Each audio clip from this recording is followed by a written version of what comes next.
Okay, good afternoon class. ठीक है, तो यहाँ पर पाठ है आश्रम का अनुमानित व्यय। ठीक, हम लोग आज इसको पढ़ेंगे। आश्रम का अनुमानित व्यय, अनुमानित यानी अनुमान लगाया हुआ है ना, और व्यय कितना समय इनका यहाँ पर बीता। ठीक, अगर मैं यहाँ पे दिया है कि आरंभ में संस्था, संस्था किसको कहते हैं? संस्था क्या होता है? Hello class. नहीं, आश्रम तो यहाँ पर दिया गया है, लेकिन सिर्फ आश्रम ही नहीं होगा ना, कोई ऑर्गेनाइजेशन, संस्था, जैसे स्कूल में तुम्हारा है तो ये क्या है? ये एक संस्था है, ऑर्गेनाइजेशन है, जहाँ से चीजें ऑर्गेनाइज की जाती है ना, लोग कई लोग मिल करके एक ग्रुप चलाते हैं। यहाँ पर आश्रम की बात की है। ठीक है, तो यहाँ कह रहा है कि आश्रम में आरंभ में यानी शुरुआत के दिनों में संस्था में, आश्रम में 40 लोग होंगे। कुछ समय में इस संख्या के 50 हो जाने की संभावना थी। कहते हैं कि ये जो आश्रम था जब शुरुआत में था, शुरुआती दौर में था, तो इसमें करीब 40 लोगों की संख्या थी, है ना। बाद में ये संख्या 50 होने की संभावना थी। इसमें लोग बढ़ते गए और लोग इससे जुड़ते गए, तो 50 हुए और भी ज्यादा हुए। आज के डेट में बहुत सारे लोग होंगे, है ना, लेकिन शुरू के समय की बात इसमें करते हैं। कह रहे कि हर महीने औसतन, औसतन का मतलब क्या होता है? एवरेज, है ना। हर महीने औसतन लगभग 10 अतिथियों के आने की संभावना है थी। यानी आश्रम में हर महीने लगभग नए लोग, नए मेंबर उस आश्रम में शामिल होते थे, उस आश्रम के सदस्य बनते थे। इनमें 3 या 5 सपरिवार होंगे, इसलिए स्थान की व्यवस्था ऐसी होनी चाहिए कि परिवार वाले लोग अलग अलग रह सके और शेष एक साथ रह सके। भाई आश्रम में मान लो कुछ लोग होते थे जो अकेले अकेले आके रहते थे, कुछ लोग परिवार के साथ आते थे, तो आश्रम में ऐसी व्यवस्था होनी चाहिए थी कि लोग परिवार वाले कुछ अलग रह सके और शेष एक साथ रह सके। इसको ध्यान में रखते हुए 3 रसोई घर हो और मकान कुल 50 वर्ग फुट क्षेत्रफल में बने, तो सब लोगों के लिए अच्छी जगह हो जाएगी, रहने के लायक हो जाएगी। वो कहते हैं कि आश्रम में कुल व्यय कितना खर्च करे कि आश्रम एक रहने लायक बन सके, है ना। उन्होंने कहा कि भाई अभी तो 40 की संख्या है, आने वाले दिनों में 50 हो सकती है, और वो बता रहे थे कि लगभग 10 लोग हर दूसरे या तीसरे महीने में, हर मतलब 10 दिन पर अतिथियों की संख्या बढ़ती थी। कुछ लोग परिवार के साथ आते थे, कुछ लोग अकेले। तो इसका अनुमान लगा करके उन्होंने कहा कि भाई उस आश्रम में कम से कम 3 रसोई घर होना चाहिए, और वो पूरा आश्रम 50,000 वर्ग फुट के क्षेत्रफल में बने, तो वो रहने लायक हो सकेगी। आसानी से लोग उस आश्रम में रह सकेंगे और उनका जीवन यहाँ पर चलेगा। फिर आगे यहाँ पे कहते हैं कि इसके अलावा 3000 पुस्तकें रखने लायक पुस्तकालय और अलमारियां होनी चाहिए। कहते हैं कि भाई वो आश्रम ऐसा होना चाहिए कि रहने के अलावा, रसोई घर के अलावा उसमें कम से कम 3000 पुस्तकों को रखने के लिए अलमारी होनी चाहिए। कम से कम 5 एकड़ जमीन खेती करने के लिए चाहिए। भाई अगर कोई रहेगा तो उसे खाने की भी व्यवस्था होनी चाहिए कि नहीं, कि बस बिल्डिंग खड़ा कर दो, रसोई घर बनवा दो और पुस्तकालय बनवा दो तो हो जाएगा? नहीं हो पाएगा। हमको रोज जीने के लिए क्या क्या चाहिए होता है? हमें जीने के लिए क्या किन किन चीजों की आवश्यकता पड़ती है? खाने की, है ना। तो इसलिए हाँ, आपने पिक्चर देखी होगी ना, रोटी, कपड़ा और मकान। देखा या नहीं देखा? Yes ma'am. तो लोगों को जीवन जीने के लिए इन 3 चीजों की बहुत ही आवश्यकता होती है। तो भाई यहाँ पे मकान तो हो गया, कमरे हो गए, रसोई घर भी बन गया, है ना। पढ़ने के लिए उनको पुस्तकों के लिए अलमारियां चाहिए थी, उसकी भी व्यवस्था हो गई। उसके बाद उन्होंने कहा कि कम से कम 5 एकड़ जमीन खेती करने के लिए चाहिए। तब उस जमीन में अगर हम खेती करेंगे, अनाज उगाएंगे, तो उसमें रहने वाले लोग जो है वो खा सकेंगे, है ना। तो कहते हैं कि कम से कम 5 एकड़ जमीन खेती करने के लिए चाहिए, जिसमें कम से कम 30 लोग काम कर सके। इतने खेती के औजार चाहिए। खेती करने के लिए औजार की भी आवश्यकता होती, या फिर एक खाली ऐसे लैंड मिल जाता आपको और खेती हो जाती? खेती करने के लिए किन किन चीजों की आवश्यकता होती है? और फावड़ा और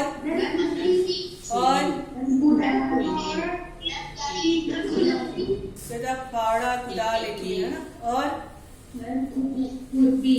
खुरपी। अच्छा था, हाँ एक समय था कि जब हम फावड़े से काम करते थे, फावड़े की जगह क्या ले लिया है अब खेती की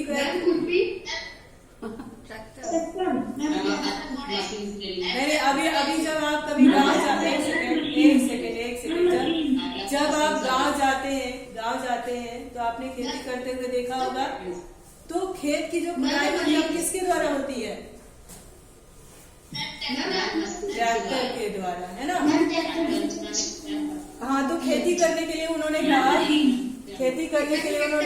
कि कम से कम मुझे 5 एकड़ जमीन चाहिए, जिस जमीन पर कम से कम 30 लोग काम कर सके, और उसमें खेती करने के लिए औजार की भी आवश्यकता होती है।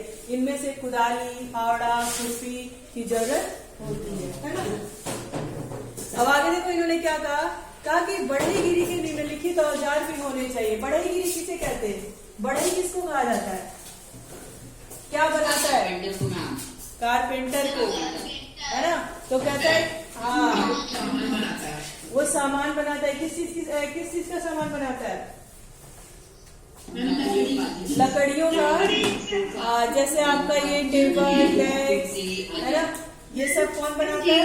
बढ़ई बनाता है। यानी लकड़ी से बनाई हुई सारी चीज कौन बनाता है? बढ़ई बनाता है। तो कहते हैं कि वो आश्रम के अंदर बढ़ईगिरी के लिए निम्नलिखित औजार भी होने चाहिए। क्या क्या होना चाहिए? 5 बड़े हथौड़े, 3 वसूले। वसूले किसको कहते हैं? वसूला देखा है किसी ने?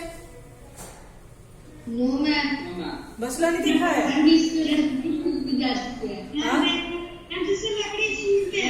जिससे लकड़ी छीलते हैं, है ना, उसे कहते हैं वसूला।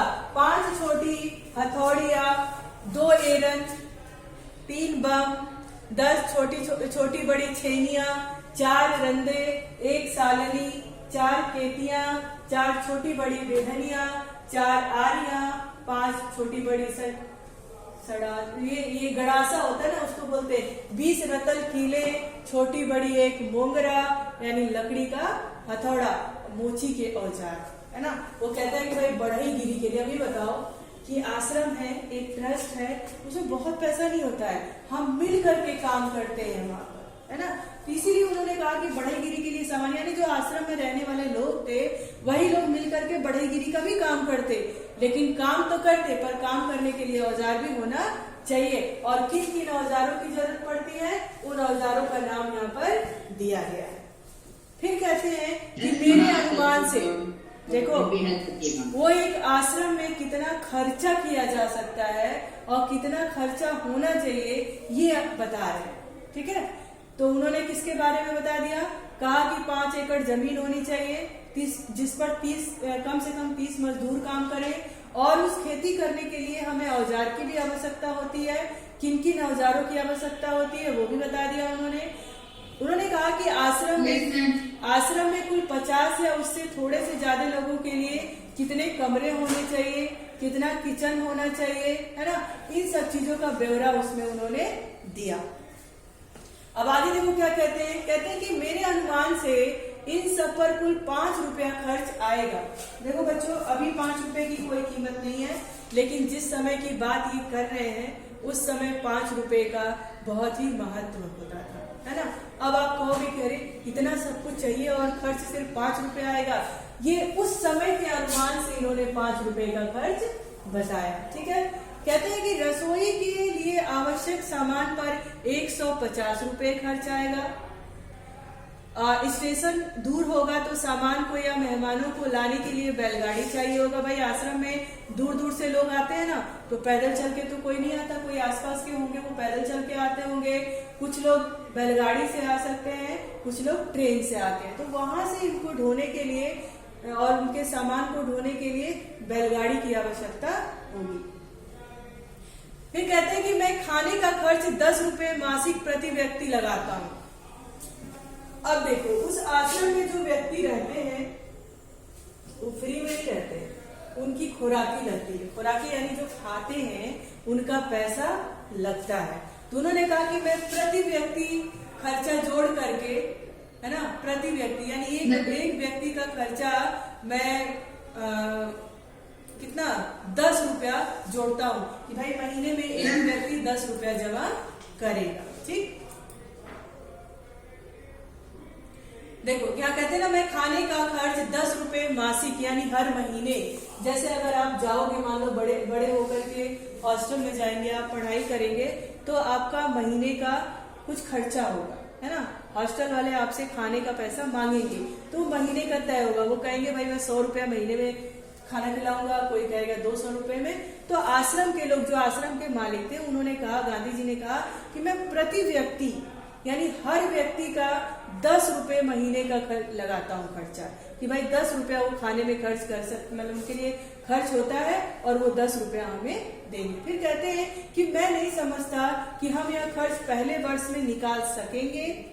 वर्ष में औसतन 50 लोगों का खर्च 6000 रुपए आएगा। उन्होंने कहा कि ये तो सब अनुमान है, मैं आश्रम खोलने से पहले ये नहीं अनुमान लगा सकता, ये नहीं सोच सकता कि पहले ही साल मैं ये सारे खर्च निकाल लूंगा। जैसे कि अगर आप कोई बिजनेस करते हो, ठीक है, बिजनेस में आपने जोड़ लिया कि भाई मुझे एक बिजनेस करने के लिए करीब 1 लाख रुपए की खर्च है, लेकिन 1 लाख रुपया तो आपने खर्च कर दिया, ये आपका खर्च किया हुआ पैसा था। लेकिन उस 1 लाख में आपको कम से कम 1,10,000 कमाओगे तभी तो आपका 10,000 कमाई आएगी। तो उन्होंने कहा कि खर्च तो इतना होगा, है ना, और वर्ष में 1 साल में लगभग 6000 रुपए लगेंगे, है ना। और मुझे इस बात का कोई मैं श्योर नहीं हूँ कि ये सारे खर्चे मैं 1 साल में ही निकाल लूंगा।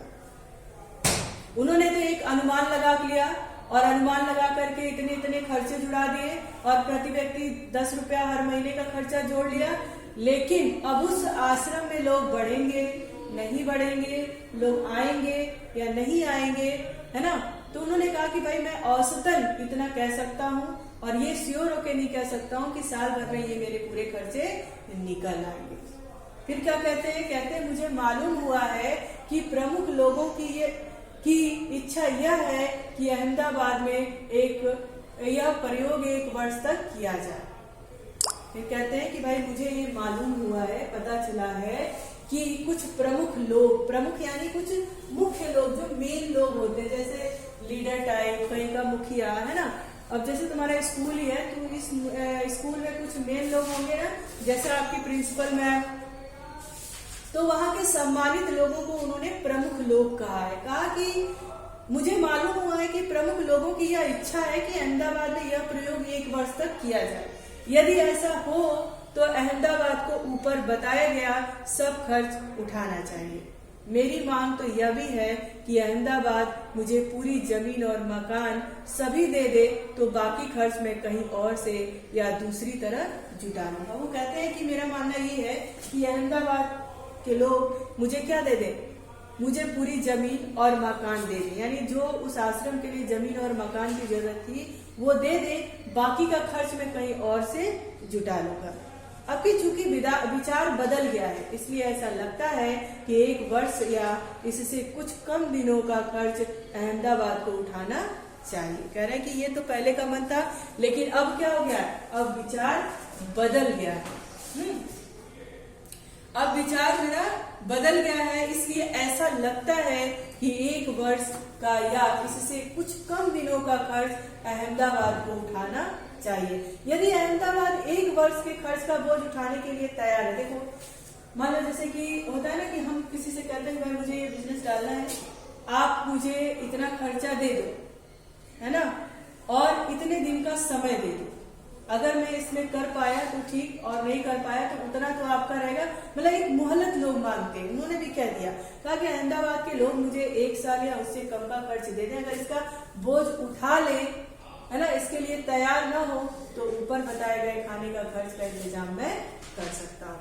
कह रहे हैं अगर जितना खर्च मैंने उनको दिया है, जितना इस आश्रम में व्यय होगा, जो ब्यौरा मैंने दिया है, अगर वो सारा खर्च वो नहीं उठा सकते अहमदाबाद, तो सिर्फ मुझे जमीन दे दे, मकान दे दे, और खाने का खर्च का जो इंतजाम है, उसका व्यवस्था है, मैं वो खुद कर सकता हूँ। क्योंकि मैंने खर्च का यह अनुमान जल्दी में तैयार किया है, इसलिए यह संभव है कि कुछ मदें मुझसे छूट गई। अच्छा, मदें क्या होता है क्लास? यहाँ पर एक दिया है शब्द, संभव है कि कुछ मदें मुझसे छूट गई हो। मदे का अर्थ क्या होता है? हाँ, कुछ मुद्दे, है ना। होता है ना कि भाई हम एक स्ट्रक्चर बना रहे हैं, एक एस्टीमेट बना रहे हैं और कोई एक अहम हिस्सा है जो छूट गया। तो उन्होंने कहा कि भाई मैं जल्दी जल्दी में ये सारे इंतजाम किया, मैंने ये खर्च का अनुमान मैंने जल्दी जल्दी में लगाया है। ये संभव भी हो सकता है कि कुछ बातें मुझसे छूट गई हो, कुछ अनुमान, कुछ व्यय जो है वो मुझसे छूट गया हो। इसके अतिरिक्त खाने के खर्च के सिवा मुझे स्थानीय स्थितियों की जानकारी नहीं है, इसलिए मेरे अनुमान में भूलें भी हो सकती। वो कहते हैं कि जो आश्रम का में व्यय होना है, जो खर्चा होना है, मैंने जल्दी जल्दी में वो सारा स्ट्रक्चर तैयार कर लिया है, वो जल्दी जल्दी में सारा ब्यौरा बना लिया है। हो सकता है कि कुछ ऐसी चीजें हो जो मुझसे छूट गई हो। आप भी कभी लिस्ट बनाते हो किसी चीज की, तो कभी कभी कुछ ऐसा होता है कि कुछ मेन चीज होती है जो आपके लिस्ट में रहती नहीं है, आपसे गलती से छूट जाता है ना। तो वो भी यही कह रहे हैं कि मैंने जल्दी जल्दी में ये सारे ब्यौरे बनाए हैं, सारे इंतजाम मैंने किए हैं, मैंने ये अनुमान लगा लिया है, तो इसलिए संभव है, हो सकता है कि कुछ मुद्दे की बातें मुझसे छूट गई हैं। इसके अतिरिक्त खाने के खर्च के सिवा उन्होंने कहा कि इसके अलावा यहाँ पर जो खाने का खर्च है उसके सिवा मुझे स्थानीय स्थितियों की जानकारी नहीं है। यानी अहमदाबाद में कौन सी चीजें कैसे मिलती हैं, यहाँ की स्थानीय स्थिति क्या, यहाँ के रहने वाले लोग कैसे हैं, इसकी जानकारी मुझे नहीं है, इसलिए मेरे अनुमान में भूलें भी हो सकती हैं। अब जैसे मान लो कि हमने बता दिया भाई मैं जहाँ रहते, जैसे आप कहीं और रहते हैं, आपको कहीं और जाके अपना बिजनेस सेटअप करना है, कुछ बनाना है, तो आप जहाँ पर रहते हैं वहां पे हो सकता है कि आलू 5 रुपया किलो हो, लेकिन जिस जगह पे आपको वो खर्चे करने हैं हो सकता है वहां पर आलू 6 रुपए किलो हो, लेकिन आपने अपना एस्टिमेट किसके हिसाब से बनाया है, जो आपको पहले से पता है, यानी 5 रुपए के हिसाब से। तो उन्होंने यही कहा कि भाई मुझे स्थानीय स्थितियों की जानकारी नहीं है, या अहमदाबाद में क्या स्थिति है, क्या मार्केट भाव है, यहाँ के लोग क्या है और चीजें कैसी हैं, तो ये मुझे नहीं पता है। लोगों की पसंद क्या है ये मुझे नहीं पता है, इसलिए हो सकता है कि मेरे अनुमान में, यानी जो मैंने व्यय दिया है, जो अनुमान लगाकर आपको पूरा एस्टिमेट दिया है, उसमें भूल हो सकती है, मुझसे गलती हो सकती है। यदि अहमदाबाद का सब खर्च उठाएं तो विभिन्न मदों में इस तरह से खर्च होगा। उन्होंने कहा कि जो मैंने जो खर्च बताया है वो इस तरह से होगा। उन्होंने सारी चीजें यहाँ पर लिस्ट भी बना कर दी है, देखो यहाँ पर दिया है,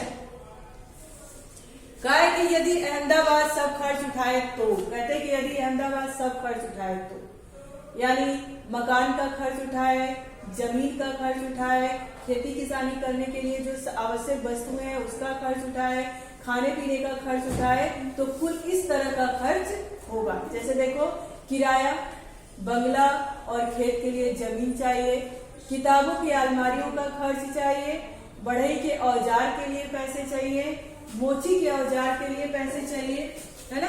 तो इन सब में खर्च आएगा कि नहीं आएगा। तो उन्होंने कहा कि अगर वो सारे खर्चे उठाते हैं तो, है ना, कुछ इतने खर्चे आएंगे, किन किन चीजों के लिए व्यय करना होगा। ये सब तो घरेलू सामान है, इसको आप पढ़ लेना। आगे देखिए, चौके का सामान। अच्छा, चौका किसको कहते हैं? चौके का सामान, रसोई का सामान नहीं, हाँ, रसोई का सामान। एक बैलगाड़ी या घोड़ा गाड़ी, 1 वर्ष के लिए खाने का खर्च 6000 रुपया। वो कहते हैं कि अगर अहमदाबाद के लोग, गांधी जी कहते हैं कि अहमदाबाद अगर उस आश्रम बनाने के लिए सारे खर्चे देने के लिए तैयार है, सिर्फ कितने दिन के लिए? 1 साल के लिए। वो 1 साल का समय मांग रहे थे ना, तो कुल इतने चीजों के लिए इनको इतना खर्चा करना पड़ेगा। मेरा ख्याल है कि हमें लुहार और राजमिस्त्री के औजारों की भी जरूरत होगी। वो कहते हैं कि मेरा ऐसा मानना है कि लुहार और राजमिस्त्री के औजारों की भी जरूरत होगी। दूसरे बहुत से औजार भी चाहिए, किंतु इस हिसाब से मैंने उनका खर्च और शिक्षण संबंधी सामान का खर्च शामिल नहीं किया है। शिक्षण के सामान में 5-6 देसी हथकरघों की आवश्यकता होगी। अच्छा, हथकरघा किसे कहते हैं? हथकरघा किसे कहते हैं? गांधी जी क्या चलाते थे? गांधी जी क्या चलाते थे?